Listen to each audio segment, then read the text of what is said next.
Okay, everyone.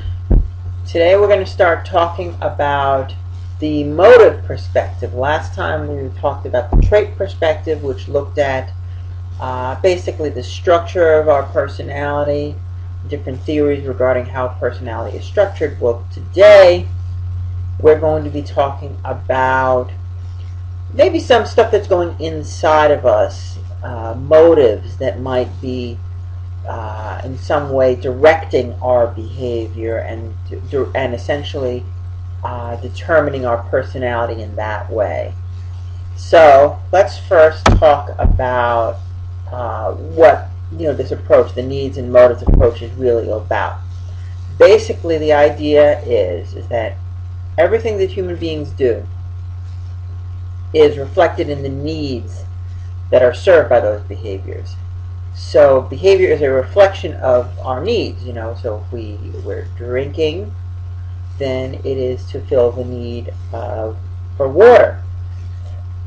And these needs and motives, and we'll talk about the difference between those two terms. They define who we are. So it's not necessarily about the traits that our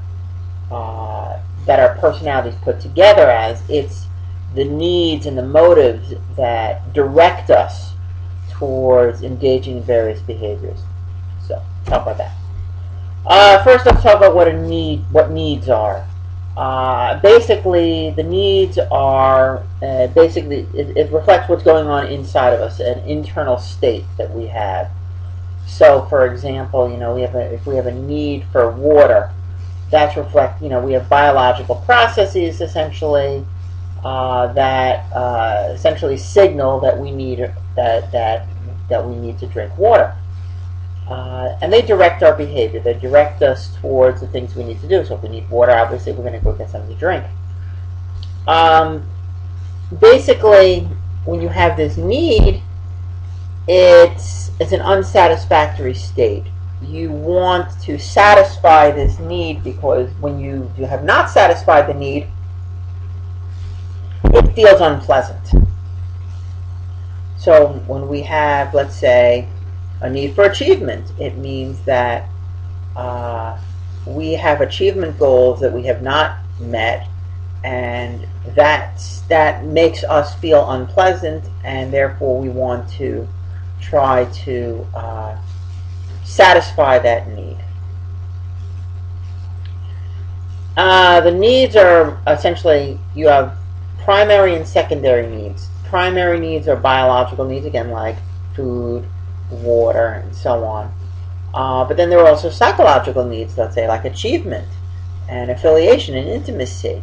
And those are really, so in other words, human behavior is guided by both biological and psychological needs. The strength of our needs essentially determines how strongly we engage in that behavior. If it's a really strong need, then obviously we're going to do whatever it takes to get that need taken care of. If we are thirsty, but we're not that thirsty, we can wait a couple hours before we get something to drink. But if you haven't had anything to drink all day, you're going to go out and you're going to get something to drink right away. Finally, the needs are directive. Essentially, they can be either positive or negative. And in one case, the need could reflect a need where you need to approach something, so something that you want. On the other hand, it could be a need to avoid something unpleasant.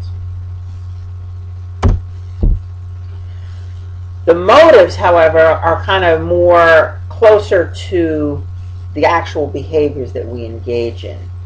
For example, the underlying need for water that we have kind of, puts us, closer to, essentially, it makes us have a motive to get something to drink. Okay?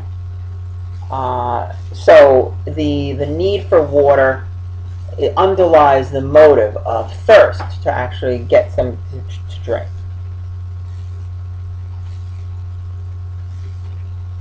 These are the motives are, they have a cognitive basis to it. So in other words, it's something that we are thinking about, and it is, the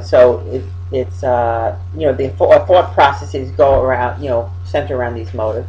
But there are also affective overtones. In other words, that there's an emotional tone to it as well as a cognitive aspect to it. And again, as I was saying, they're closer to the behavior than the needs are. So in other words, we need to know that we have this need. We need to have the motive that guides, that essentially pushes us to actually engage in the behavior. And it provides a venue through which the needs operate. So it allows, when you have this particular need, we develop a psychological motive in order to get that need satisfied. And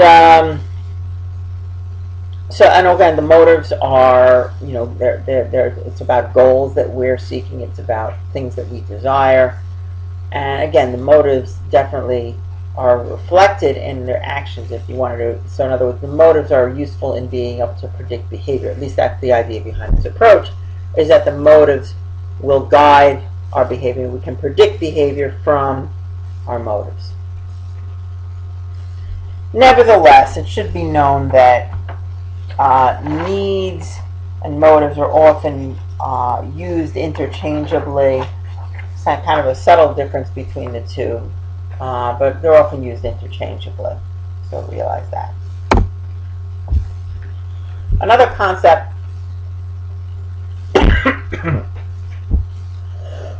excuse me, concept that comes from excuse me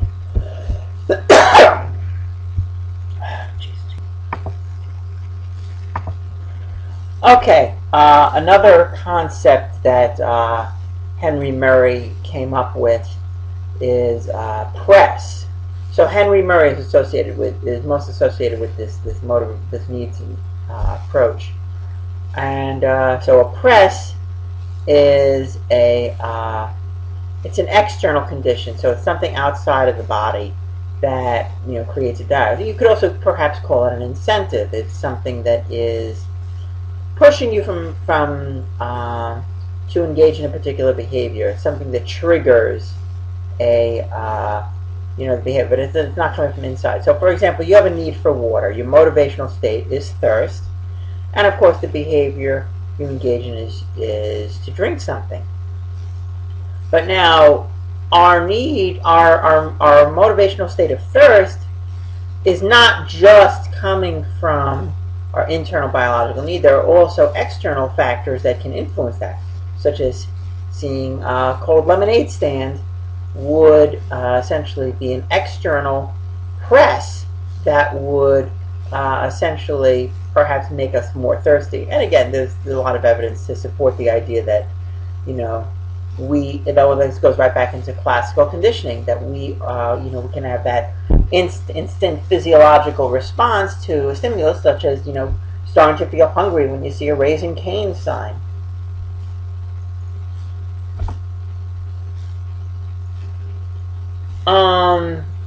You could look at motives not just in terms of a long-term personality factor. You could also look at it as terms of something that changes all the time.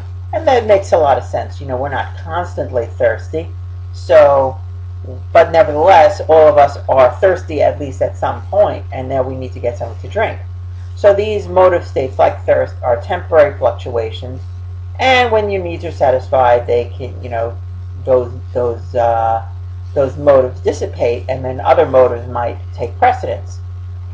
On the other hand, there are individual differences in terms of motives as dispositions, where people will have a general tendency to have to be motivated toward one thing or another. So, for example, need for achievement. We can talk about your need for achievement as if you score high on that variable, meaning that it's not just on a temporary thing, but you're just period, you're just frequently you will engage in behaviors to satisfy this need for achievement. It's a general need that you have that characterizes a great number of your behaviors.